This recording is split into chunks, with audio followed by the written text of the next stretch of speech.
Wait lang ma'am, meron na bibigay ako sa'yo ma'am. So yun guys, yung bill ni ma'am 396, tapos yung pera niya 500. May sukli pa siyang 104, di ba ma'am? Tapos bibigyan niya lang sa atin, siguro pamasko. Bibigyan ko na lang din si ma'am ng ano, tawag dito. Di ba may sapatos ka naman ma'am? Bibigyan kita ng panlinis ma'am na sapatos. Ito ma'am. Thank you ma'am, God bless po. Thank you so much ma'am. So yun mga idol, ang bait niyo. Binigyan niyo tayo ng tip. Ayan o, 396 lang. So may sukli pa siyang 104. Tapos yung pera niya, ito po yan o, 500 o. Diba? Ang laki ng tip natin. 104. Grabe. Kaya naman hindi tayo pumayag na ibibigay lang natin na walang kapalit. Ay, bibigyan lang tayo ng walang kapalit. So, pag mga ganong bagay, laking papasalamat natin nun, di ba?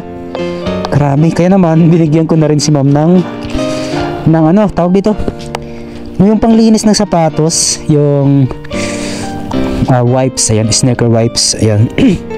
Actually mga idol, binibenta ko yung panglinis ko ng sapatos, kaso gusto ko rin ibigay na lang yun sa mga magiging customer ko para meron silang kahit pa paano na ano, panglinis ng sapatos. So ayun lang mga idol, may booking pala tayo ngayon bago, ayan o. Double book nga yung ano natin, or booking ngayon, pumasok o. Gagi double book pala to ngayon. So ayun, after natin ma-deliver yung kay ma'am, so may bago tayong booking. Tara, puntahan na natin.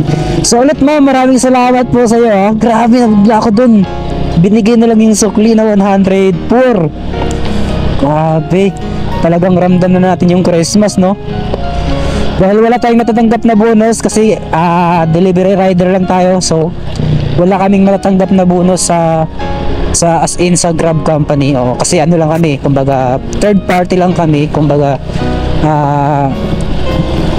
as in delivery lang po kami. So wala kami makukuhang bonus, mga ganun. So di ba, sa mga kapwa ko riders yan, wala tayong makukuha, di ba? Maliban na lang yun sa mga palaro ni Grab. Ayun, pag mag-join ka sa mga palaro, kung suswertihin ka, makakuha ka ng mga pag-giveaway nila. So yun lang mga idol.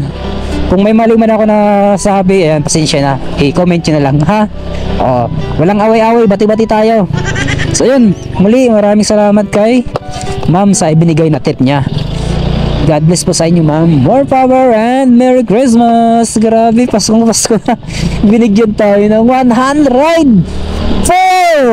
Oh my golay. Bye bye.